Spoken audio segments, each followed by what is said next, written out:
métier podcast.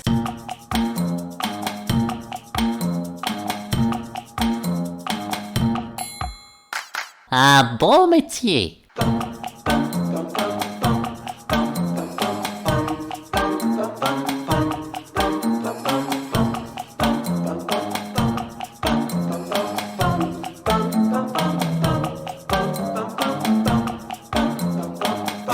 Un très beau métier.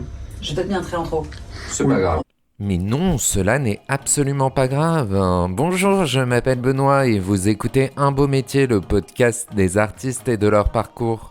2020, sale temps pour les artistes, sale temps pour la culture. À l'heure où j'enregistre cette intro, les théâtres, salles de concert, salles de cinéma n'ont toujours pas rouvert. La question, c'est donc comment faire vivre la culture alors que tous les lieux de diffusion sont fermés. Eh bien moi, j'ai décidé, après une longue période d'abattement et une longue période de procrastination, que j'allais continuer à parler culture avec ceux qui voudront bien partager leur parcours artistique avec moi, avec vous. Si vous aussi, vous avez envie de partager avec moi vos coups de cœur, vos coups de gueule, votre vision du milieu artistique ou vos propositions, vous pouvez me retrouver sur Twitter, Instagram et Facebook en tapant Beau Métier Podcast. Vous écrivez Beau, B-O. Vous pouvez également retrouver les anciens épisodes sur toutes les plateformes de podcast. Il y en a plein comme Podcast Addict, Deezer, Spotify. Si vous pouvez me laisser des commentaires et noter le podcast sur Apple Podcast par exemple, cela m'aide à gagner en visibilité. Pour notre invité Rudi Milstein, aussi la période est compliquée. Comédien, il s'apprêtait à monter sur scène dans une pièce chorale au mois de janvier, projet pour l'instant repoussé à la rentrée. On devait également le voir au cinéma dans Les Cobayes, un film réalisé par Emmanuel Poulain-Arnaud avec Thomas N'Gijol, dont la sortie est pour l'instant prévue pour le 27 janvier 2021, mais tout cela ne va pas l'empêcher en tout cas de nous raconter son parcours. Rudi va nous expliquer d'où il vient, comment il a réussi à faire sa place dans le milieu du théâtre alors qu'une grande partie de son entourage familial est dans la musique, pourquoi sa rencontre avec Pierre Palmade l'a poussé à écrire ses propres sketchs. Il nous parlera de son amour de l'écriture, de ses premiers pas sur scène dans des expériences un peu originales. Enfin, il nous dévoilera son grand projet qui l'occupe jour et nuit. C'est la réalisation de son premier long métrage. L'enregistrement a eu lieu au mois d'octobre. On a beaucoup ri pendant cet enregistrement. Je ne sais pas si cela va s'entendre car j'ai dû couper pas mal de passages. J'espère en tout cas que vous prendrez plaisir à l'écouter, à le découvrir et à suivre son parcours. Voici donc le beau métier de Rudi Milstein. Rudi, bonjour. Bonjour. Quand tu rencontres quelqu'un qui ne te connaît pas et que tu lui dis que tu es comédien, quelle est la réaction le plus souvent des gens ? Ah merde. C'est ça plutôt. Non, ça dépend. Quand j'avais 20 ans, c'était ah merde, t'es sûr ? Après, là maintenant ça va. Aujourd'hui, il y a plus de curiosité. D'accord. Est-ce qu'on te demande toujours si tu en vis ? Ah bah oui. Mais ça, même moi, je me le demande. Ça, c'est une question que l'on se posera toujours. Que mes parents me posent chaque semaine. Tous les vendredis soirs à chaque Shabbat. Et ça va, cette semaine, t'as réussi à vivre ? Bon, ça malheureusement, c'est la question qu'on se posera tous toujours, quoi. D'accord, alors pour comprendre justement si tu as envie, on va repartir quelques années auparavant. On va repartir dans ton enfance. C'est notre première partie qui s'appelle Au départ.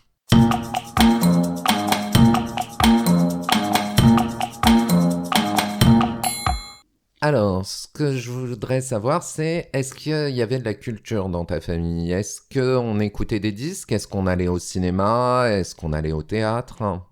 Alors, ouais, moi je suis issu d'une famille de musiciens. Le cousin de ma grand-mère, c'était Léon Réter. C'est lui qui a écrit Les Roses Blanches, Waouh. qui a écrit Meunier Tudor. Mon arrière-grand-oncle, c'était Nathan Milstein, le violoniste. Voilà. Mon grand-père était chef d'orchestre, mon frère est musicien, compositeur et tout. Donc je suis vraiment issu d'une famille de musiciens. Donc je sais pas pourquoi moi, j'ai pas du tout eu ce truc-là. Ça a sauté une génération. Ça a complètement sauté. Et puis il y a jamais eu de comédien, je crois, ou de personne qui écrivait dans la famille. Mais on a grandi avec l'amour de la musique, du cinéma. Si mon père était est cinéphile. Donc depuis tout petit, j'ai toujours eu on regardait, ils nous montraient les Chaplin. J'ai grandi avec les Chaplin, les films de Tati, les Marx Brothers. J'ai vraiment Woody Allen, Hitchcock. J'ai vraiment grandi avec tout ça. J'ai vu Les Valseuses, j'avais 6 ans. Waouh. Ce que je déconseille vraiment à chaque parent de jamais montrer Les Valseuses à un enfant de 6 ans. T'as tout compris? Bien sûr. Pas du tout. J'ai juste vu des gens tout nus qui faisaient l'amour tout le temps. C'est le seul souvenir que j'en ai. Après, je l'ai revu, bien sûr, depuis. Donc, j'ai vraiment grandi avec ça. Mon père, je me souviens, une des premières fois qu'il nous a emmenés au cinéma, il nous a emmenés voir La gloire de mon père, le château de ma mère. Ok. Il nous montrait les films de Pagnol. Donc, j'ai vraiment grandi avec l'amour du cinéma. Et tu joues d'un instrument, au moins? Pas du tout. Mais alors, pas du tout. J'aurais adoré, hein. Mon grand-père, qui était un peu le grand musicien de la famille, il a décidé que non, de manière complètement aléatoire. Il a décidé qu'il fallait jamais me laisser devant un instrument. J'imagine qu'il a vu des trucs qu'il a vu chez mon frère, du coup, parce que c'est lui qui a fait la musique.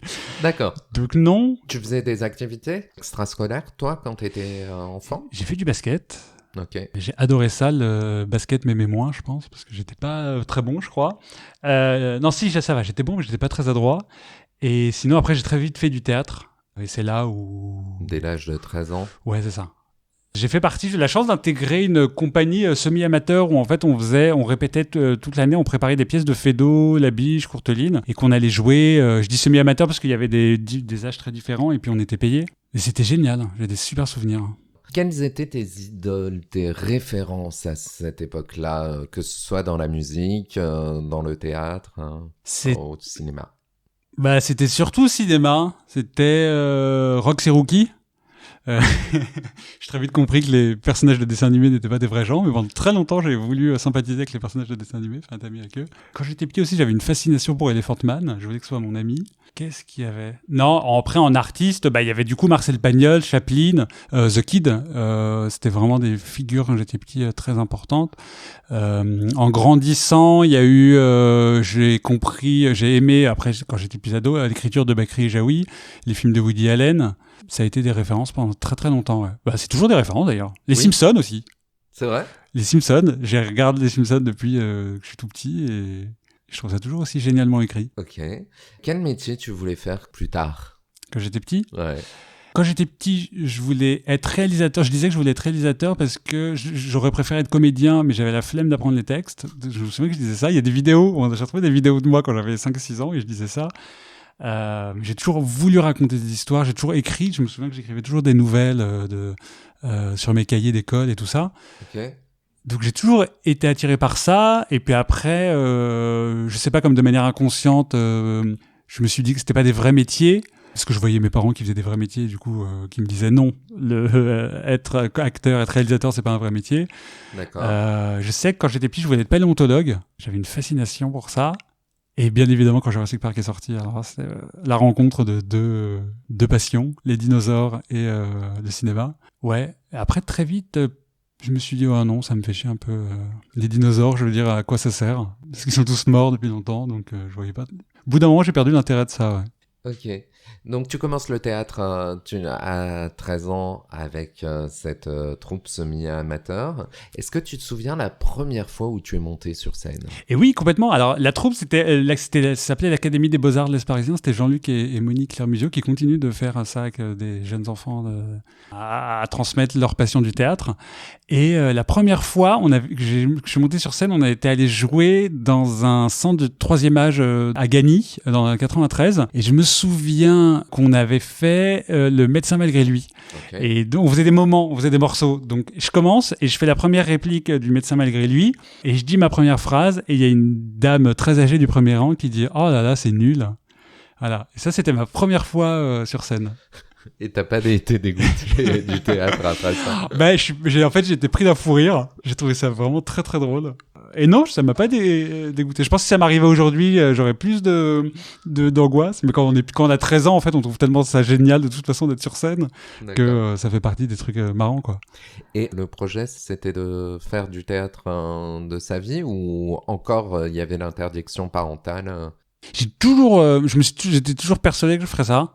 J'ai toujours su. Il y a eu l'interdiction, parallèlement à l'interdiction parentale. C'est pour ça que j'ai fait des études, j'ai fait une prépa HEC, j'ai fait une école de commerce. Mais parallèlement à ça, il y avait toujours, je savais que je voulais faire ça, je savais que je voulais être comédien, que je voulais écrire, que je voulais réaliser des trucs, des films. Enfin, j'ai toujours eu ça dans un coin de la tête, quoi. Donc l'école de commerce, c'était un plan B? L'école de commerce, c'était un plan chiant. C'était surtout ça. Non, après, on a fait la fête quand même pendant 3 ans. Et ça, c'est génial. Vraiment, de l'âge de 19 à 22 ans, ma vie a été une grande fête. Avec plein d'expériences. Donc, au final, c'était j'ai appris plein de choses. Et les 2 ans de prépa HEC aussi, c'était super. J'ai appris énormément de choses, de culture générale, et puis une rigueur, puis un truc d'écriture aussi, un truc de travail. Enfin, la prépa HEC, j'ai, à part les maths, j'ai beaucoup aimé. Et non, l'école de commerce, c'est n'importe quoi. Non, mais ça n'a aucun sens de faire des écoles de commerce, en fait. On fait payer des gens 7 000 euros l'année. Non, mais c'est un scandale quand on y repense. On fait payer les gens 7 000 euros l'année pour faire la fête, quoi. On avait un open bar un jour sur 2.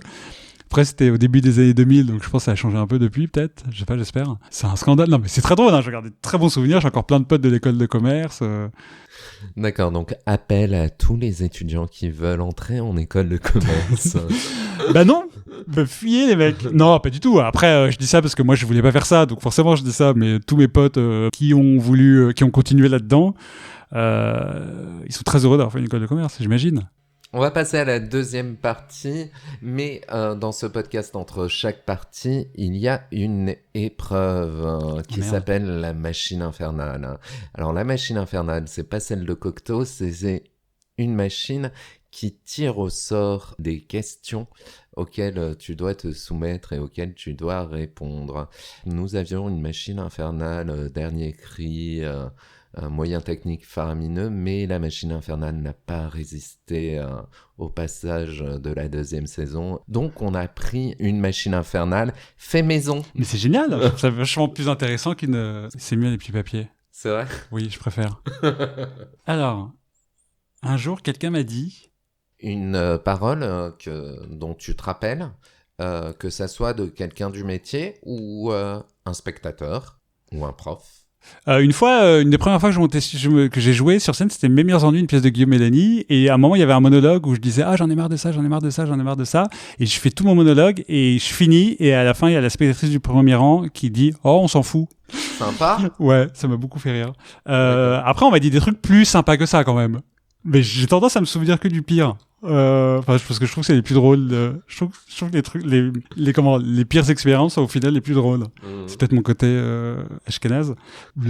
Si, je me souviens des compliments qui ont compté et qui m'ont rassuré, mais ça sert à rien de dire. D'accord. C'est la deuxième partie qui s'appelle « Ça y est, je me lance ».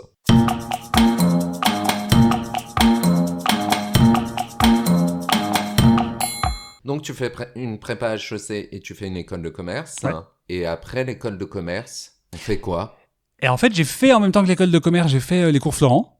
Et parce que c'était le cours le plus connu. Et sauf qu'en fait, le problème, c'est que l'école de commerce me prenait beaucoup de temps. Les soirées, les open bars prennent du temps. J'avais 19 ans à l'époque, j'avais 20 ans, donc j'avais pas du tout la maturité de me dire profiter des cours de théâtre pour m'investir à fond dans ce truc-là, et enfin dans les cours, quoi. J'ai pas compris toute l'ampleur, à quel point les cours pouvaient être un moment où on pouvait s'épanouir aussi de plein d'expériences, de rencontrer des gens, de faire plein de trucs différents, toutes les opportunités que nous offraient les cours Florent, par exemple la classe libre ou de la préparation au conservatoire. J'avais pas la maturité pour percevoir ce truc-là. J'ai fait les 3 ans d'école de commerce et des cours Florent le soir. Donc, je suis diplômé des 2 en même temps. Et après, en fait, j'avais monté ma compagnie avec des potes que j'avais rencontrés au cours Florent quand même. Et là, on a monté nos pièces, on écrivait des trucs et voilà. Et on s'est lancé là-dedans. La troupe a périclité au bout d'un moment pour des questions d'usure, quoi. C'est compliqué quand t'as 19 ans, 20 ans. Moi, j'ai continué, mais les autres, ils ont arrêté parce qu'au bout d'un moment, faut vivre, quoi. Donc, je me suis sûr. retrouvé tout seul au bout d'un moment. Et là, c'est la dépression. Ouais. Et je te coupe justement. Est-ce que à ce moment-là, tu t'es dit, ou à un autre moment, tu t'es dit, c'est bon, j'abandonne. Ça va, c'est assez. Je me le suis dit, mais je savais que j'abandonnerais pas. Mais j'ai préféré manger des pierres plutôt que de me dire, je trouve un boulot alimentaire et essayer. Parce que je savais que si je faisais ça, j'allais m'endormir. D'accord. Et donc c'est un peu ta période de vache maigre, hein, Ouais. de galère. Ouais. T'as connu la galère Ouais, à ce bah ouais, moment-là? ouais. Bah parce que après j'ai eu la chance, voilà, d'avoir mes parents qui m'hébergeaient et du coup je voulais rien leur demander, donc ouais, j'ai connu des moments de grosses galères. Heureusement, peut-être tu ne manquais pas d'inventivité, et notamment, je crois, pour te trouver un agent. Ah mais oui. Comment tu connais cette histoire? Je t'ai raconté, non? Je t'ai raconté quelque part, c'est ça?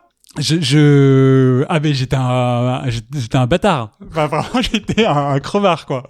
Non mais c'est ça. C'est-à-dire que j'étais tellement désespéré, je voulais tellement faire ça que j'étais un crevard, quoi. J'allais partout, je faisais tout, et donc j'envoyais tous les jours le même mail à tous les agents de Paris où je disais, suite à notre conversation de ce matin, comme convenu, je vous envoie mes photos, mon CV, moi aussi je serais ravi de vous rencontrer, et je faisais des trucs comme ça. Donc bien évidemment, j'avais jamais de réponse, mais tous les jours je faisais ça.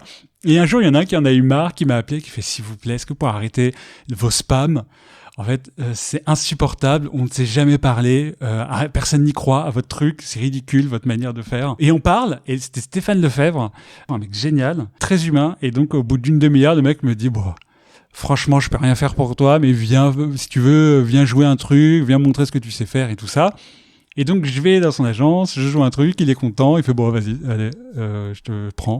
Et voilà, c'est comme ça que je me suis trouvé un agent. Je pense que c'est ça qu'il faut faire. Il faut. Et puis à côté de ça, j'écrivais tous les jours des trucs. Je passais. Je disais oui pour tout. Je disais oui pour faire des figures pas payées dans des publicités internet pour des produits qui n'existent pas. Je disais oui à tout, quoi. Je rencontrais le maximum de gens. Toute l'énergie que j'avais pas mise dans le théâtre au moment parce qu'à cause de l'école de commerce, je l'ai mise dans ces années-là où j'allais à tous les auditions trouvées sur internet, des projets pas payés. J'ai rencontré le maximum de gens. C'est là que j'ai rencontré un mec super qui s'appelle Stéphane Malassagne. J'avais joué dans sa pièce. Et c'est là que j'ai rencontré, du coup, pour passer l'audition de la pièce de Guillaume Mélanie, Mes meilleurs ennuis. On s'arrête là parce Ouais. que c'est la fin de notre seconde partie. On va passer à la troisième qui s'appelle Jour après jour. Mais avant... Ah oui, petit papier. Alors, après un spectacle, après un spectacle... Qu'est-ce que tu fais après un spectacle? Est-ce que t'es du genre à t'isoler ou à rentrer dormir parce que il faut recommencer le lendemain, ou au contraire plutôt aller boire des coups avec les copains? Aller boire des coups avec les copains, bien sûr. Aller boire des coups, aller faire des blagues. Ça dépend des spectacles. Il y a des spectacles où je peux sortir tout de suite. Et il y a d'autres spectacles, par exemple, Valentine, ma pièce, ça me demandait tellement d'efforts, parce que, pour plein de raisons, parce que j'avais écrit, je jouais dedans, donc c'était émotionnellement très intense. Enfin, c'était complexe. Et du coup, j'avais toujours besoin de 5 minutes avant de sortir, mais sinon, ouais, de manière générale... j'ai besoin Alors, quand je dis boire des coups, c'est pas m'alcooliser forcément. Hein. Non, c'est plutôt être Ouais. entouré. Ouais.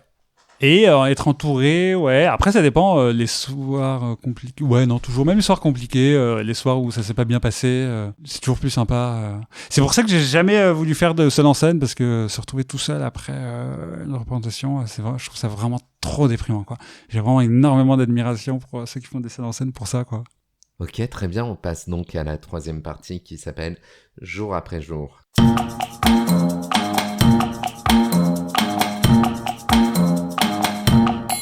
Donc, tu nous racontes que tu rencontres Stéphane Malassagne, qui te fait passer un casting. Non, lui, je l'ai rencontré dans une autre pièce dans laquelle j'avais joué avec Ariane Mourier, avec qui j'avais croisé un peu à Florent. Et en fait, on s'est retrouvé dans une compagnie où la crise du théâtre, le peu d'argent et tout ça, fait que les directeurs de compagnie essaient de trouver des solutions pour ne pas en perdre trop. Et donc, l'idée de ce chef de compagnie, pour économiser de l'argent, c'était de pas avoir de régisseur. Et du coup, on envoyait les tops avec des bibles de garage qu'on avait dans les poches. Mais c'était absurde. Tu crois rêver, quoi. Ouais. Tu dis non, ça peut pas. Et donc on était en habit, on faisait des Molières, quoi. Donc on était en habit de Molière et avec d'époque, quoi, et avec des bibles de garage dans la poche, et on envoyait les tops. Donc bien évidemment, il y avait des problèmes de transmission. Évidemment. Donc t'appuyais sur un top, l'effet suivant n'était pas envoyé. Du coup, tu rappuyais, les autres, comme on avait chacun un bip, tout le monde se disait merde, il a oublié le bip. Donc du coup, tout le monde appuie en même temps, et du coup, ça saute 15 effets. Et donc d'un coup, il y a tout qui se met en marche. Donc d'un coup, t'as la lumière qui s'accélère, la musique qui s'accélère, la lumière qui change, ça clignote dans tous les sens. Non, mais ça n'avait aucun sens. Et on jouait une pièce où en fait, le principe, ce que vous voulez, c'est que ça se passait dans une chambre. C'était très à table. À chaque fois qu'on ouvrait la porte du vestibule, je sais plus quoi, on entendait la musique qui provenait du salon. Et donc, à chaque fois qu'on rentrait, il fallait appuyer sur le bip pour lancer la musique. Et quand on fermait la porte, il fallait appuyer sur le bip pour éteindre la musique. Et sauf que, bien évidemment, ça ne se raccordait jamais. Et si bien que j'ai compris, au bout de 6 mois de représentation, que c'était ça le but. Que c'était de faire en sorte qu'on appuie sur le bip pour croire que la musique provenait du salon pendant qu'on ouvrait la porte.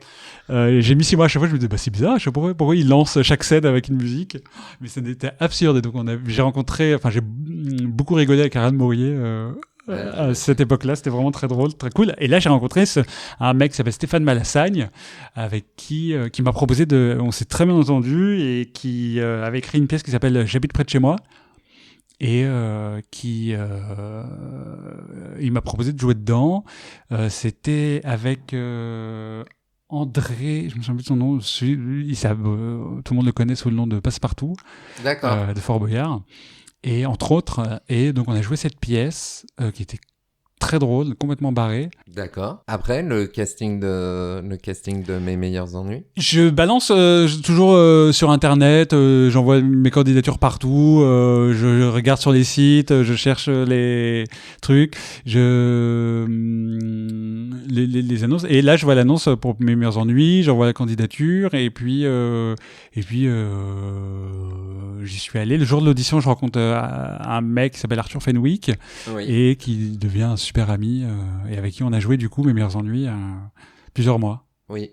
Au théâtre d'Edgar. Au café d'Edgar. À l'époque, c'était le café d'Edgar, ouais. D'accord. Arthur Fenwick, qui est un ami à toi, Ouais. et vous jouez encore ensemble. Je crois que tu viens de jouer dans son court-métrage. Exactement. T'es bien renseigné. Ouais, on continue de bosser ensemble. C'est vraiment un ami très proche, qui écrit super bien, qui réalise ses courts-métrages dans le but de faire des longs après. Et on continue de bosser ensemble. Ouais, c'était il y a 10 ans. On continue de bosser ensemble 10 ans plus tard, donc c'est cool. Et puis Mes meilleurs ennuis, qui m'a fait rencontrer Guillaume Mélanie, Alexandra Chouaki, qui m'a fait passer l'audition pour entrer dans la troupe de Palmade. Et donc s'ensuit une collaboration avec la troupe de Palmade. C'était Ouais. pour les sketchs. Ouais. C'était pour les sketchs. Donc, on va expliquer aux auditeurs. Donc, Pierre Palmade cherche à créer une bande de jeunes comédiens pour faire un petit peu comme le théâtre de Bouvard Ouais. dans les années 80. Ça parlera aux plus anciens. Le but, c'était que ces jeunes comédiens écrivent des sketchs et les jouent, les présentent devant un public. Exactement, ouais.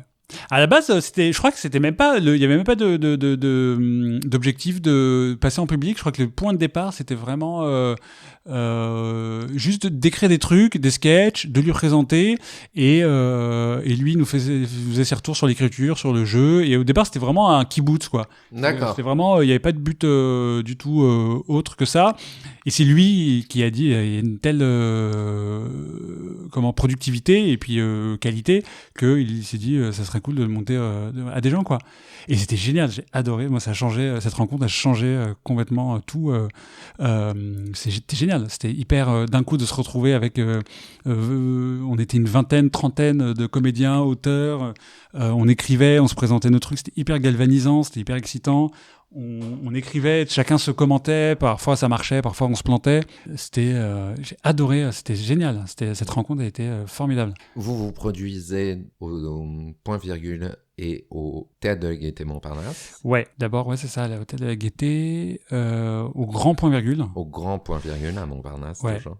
À la Comédie de Paris. Non, C'est ça. c'est ça, oui. Je crois que c'est Comédie ça. de Paris, oui, bien sûr, oui. C'est Oui. ça. Ce qu'on peut dire encore, c'est que collaboration qui dure, collaboration durable avec Pierre Palmade, puisque presque 8 ans après, il a reformé la bande à Palmade pour 3 soirées exceptionnelles au Théâtre de l'Œuvre, soirées qui ont été diffusées sur France Télévisions, Exactement.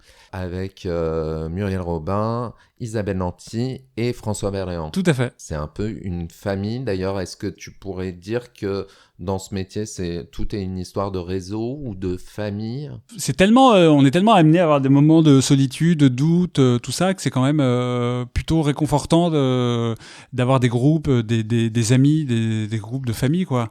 C'est hyper réconfortant à plein de niveaux, quoi, pour se remonter le moral quand on a des moments compliqués. Et puis c'est hyper galvanisant d'être avec des gens qui font des choses, des gens que tu trouves brillants, des gens que tu trouves talentueux, parce que c'était ça le truc de la troupe, c'est que tout le monde était vraiment très très talentueux chacun à leur manière, c'est ça, c'est que Avec des personnalités différentes. Ouais, c'est ça. Et tout le monde était quand je suis rentré dans la troupe, vraiment j'admirais le talent de tout le monde. Et ouais, c'est vrai que c'est important parce que ça te pousse. Moi, c'est quand je voyais des gens écrire des trucs super, ça t'encourage, quoi. Il y avait vraiment ce truc-là. C'est pour ça, en ce sens-là, que c'est important de se créer des groupes, des familles. Et puis après aussi, tu fais bosser. Déjà, quand tu montes des projets, que tu proposes à tes potes, c'est quand même beaucoup plus réconfortant parce que tu sais que ça va bien se passer. Parce que parfois, dans ce métier, tu montes des trucs et si tu tombes avec des relous et ça se passe mal. Donc quand tu connais les gens, c'est quand même beaucoup plus réconfortant. Et puis inversement, on se propose, on est tous fans du talent des autres, donc c'est assez génial d'avoir rencontré cette troupe. Donc vous écrivez des sketchs, ouais. Toi aussi, avec un sketch qui a un peu fait parler de lui, voire beaucoup, c'est le sketch de l'adoption. Et ouais. Il a beaucoup tourné ce sketch sur Internet. Ah ouais, c'est vrai, bah cool. Je sais qu'on m'a accusé de transphobie avec le sketch. On conseille aux auditeurs d'aller sur YouTube et de chercher ce sketch en tapant la troupe à Palmade, l'adoption. Ouais. Voilà, avec Camille Cotin, ouais. Voilà, Camille Cotin, Benjamin Gauthier. Et toi. Ouais. Donc, vous êtes un couple qui cherche à adopter et vous vous rendez à l'assistante sociale pour lui faire part de votre projet. C'est pas la peine d'en dire plus. Allez-y, ouais. Et mettez des commentaires et dites-moi que ce n'est pas transphobe, s'il vous plaît. Ouais. Et donc, tous ces sketchs que tu as écrits donnent lieu à un spectacle. Et ouais, je trouve ça tellement galvanisant d'être dans cette troupe que j'écris beaucoup de sketchs chaque semaine. Je suis hyper excité, hyper heureux parce que j'ai toujours écrit, mais j'ai jamais osé montrer à des gens ce que j'écrivais. Et là, d'un coup, je tombe dans ce cocon hyper exigeant et en même temps bienveillant. Et du coup, chaque semaine, j'avais envie de montrer. Donc parfois c'était nul, et puis parfois il y avait des sketchs qui marchaient bien. J'étais très excité. Du coup, toute la semaine j'écrivais. Toutes ces années où j'ai écrit dans ma chambre en me disant sans pouvoir montrer ce que j'écrivais, là du coup c'était génial de se dire j'écris et dans 3 jours je vais pouvoir le montrer, donc ça c'est génial. Et puis avec tous ces comédiens formidables, donc c'était super. Et donc j'écris beaucoup de sketchs et Pierre Palmade m'appelle un jour pour me dire est-ce que tu veux monter un spectacle avec tous tes sketchs. Il y a une place qui se libère au Point Virgule là, et donc c'est ce que j'ai fait. J'ai sélectionné des sketchs, j'en ai écrit d'autres pour que ça fasse une histoire cohérente. Et voilà, et j'ai fait Les Malheurs de Rudy au Point Virgule en 2012. Ouais. Au Point Virgule, au Théâtre Héberto, il y a eu une période d'exploitation de ce spectacle assez long. Quand même. On a joué 2 ans, on a joué au Palais des Glaces, on a fait la première partie de Pierre Palmade et Michel Larocque au Casino de Paris pendant 3 mois. J'avais écrit 20 minutes qui résumaient un peu le spectacle en première partie, pour jouer en première partie. On a joué 2 ans après la tournée et c'était génial. C'était génial, ça s'est super bien passé, ça a hyper bien marché et on a eu des super retours. C'était vraiment c'était une super période, quoi. Puis ça m'a permis de rencontrer beaucoup beaucoup de monde, de gens. Il y a des producteurs qui sont venus, qui m'ont proposé du coup de leur écrire des films. Enfin, ça m'a permis beaucoup de choses, ouais. Alors justement, est-ce que c'est à ce moment-là que tu as pu ressentir une certaine forme de célébrité? Ah bah non. Bah non, pourquoi? À quel niveau? Au niveau des gens du métier Ouais. et célébrité, est-ce qu'on commençait à plus t'identifier dans la rue? Je crois pas, non. Quand je vais à la synagogue chez mes parents, oui, les gens ils me reconnaissent, mais c'est tout. C'est le petit Milstein. Ouais, c'est ça.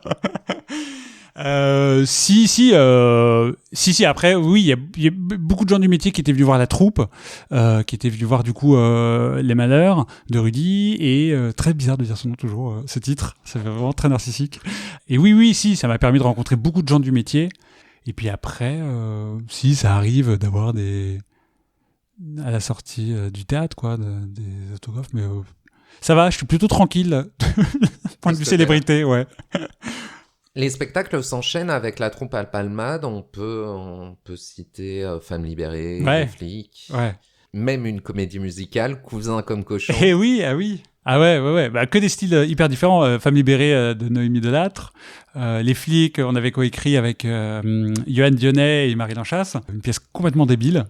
Et on s'était éclaté à la faire, cette pièce, mais c'était complètement débile. Et Cousin comme cochon, ouais, c'était génial. C'était Cousin comme cochon. On a eu la chance de le jouer plusieurs mois après. Mhm. Et c'est une colo, quoi. C'est une colonie de vacances. En 2018, tu écris une pièce qui s'appelle J'aime Valentine, mais bon. Oui, je l'avais écrite en 2015 après les attentats. Je voulais parler un peu de l'identité religieuse, du rapport qu'on a, le rapport un peu complexé qu'on peut avoir par rapport à ses origines, à l'identité religieuse, et puis la place que ça peut prendre dans la sphère personnelle, et puis Et puis surtout une pièce personnelle, on va dire semi-autobiographique. Ouais, après, c'est comme Les Malheurs de Rudy, la première pièce, et Valentine, les gens, là, en sortant des Malheurs, les gens me disaient, mais c'est tout, en fait, t'es comme dans la vie, comme ça, alors que non, pas du tout, et parce que le personnage était vraiment, il avait vraiment un souci psychologique, ce personnage-là, que je jouais dans les Malheurs, donc non, je ne suis pas comme ça, et là, dans Valentine, tout le monde me disait, c'est hyper autobiographique, alors que non, il y a des éléments que j'ai pris de ma vie à droite à gauche. Voilà, de ton histoire, de l'histoire ouais. de ton grand-père. Exactement. Oui, c'est vrai qu'il y avait des histoires qui étaient vraies comme ça, l'histoire de mon arrière-grand-père et le rapport à la religion. Mais après, tout le reste était complètement romancé et inventé. Mais oui, bien sûr, en fait, c'est des détails qui sont... les impulsions sont réelles. Les détails, il y a des détails qui sont vrais. Après, les personnages et les mouvements de l'histoire tout est romancé, quoi. Mais oui, c'était personnel, ouais, quand même. J'ai adoré jouer avec Agnès Miguras, avec Farid Bouznad, bosser avec Michael Chirignan à la mise en scène. J'ai adoré. Après, c'est toujours compliqué de décrire et de jouer en même temps. C'est une expérience complexe.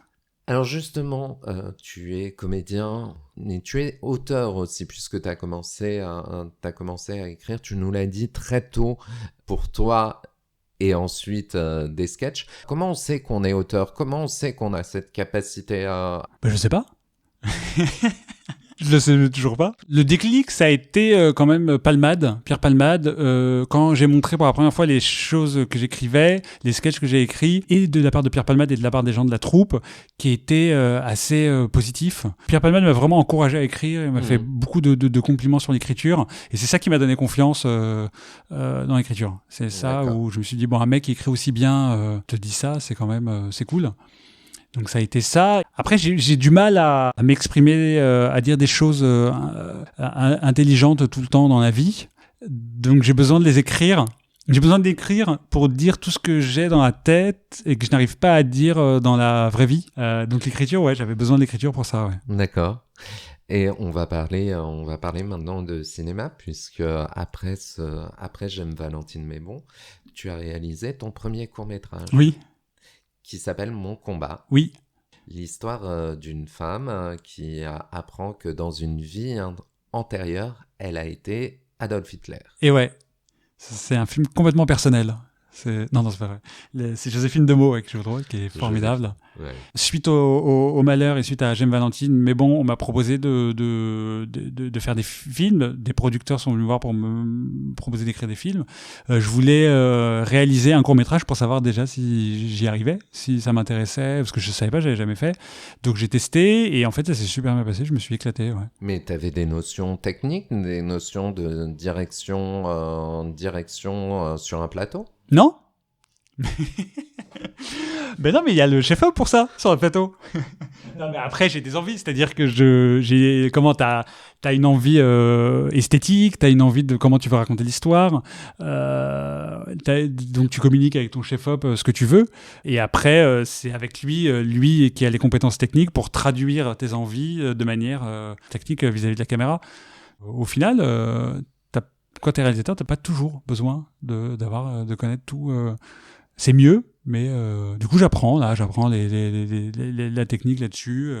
Comme je vais réaliser le long et que je suis consciencieux, je me renseigne sur les focales, sur tout ça. Et puis tu avais déjà fait quelques apparitions au cinéma. Oui, et dans des films, et puis j'ai fait pas mal de courts-métrages aussi, donc du coup je vois un peu, j'ai beaucoup observé comment ça se passait sur un plateau. Et au cinéma, j'ai eu des petits rôles avec... j'ai joué dans Lolo de Julie Delpy. Ouais. Avec Karl Lagerfeld.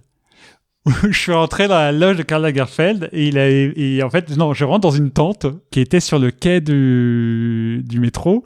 Ils avaient fait installer ça et il y avait plein de revues et donc je me pose et je lis une des revues et en fait là, d'un coup, il y a un régisseur qui vient qui me défonce et qui dit c'est le magazine de Karl et il ne supporte pas qu'on touche. Donc du coup, je suis obligé de jeter tous les magazines et on va devoir en racheter.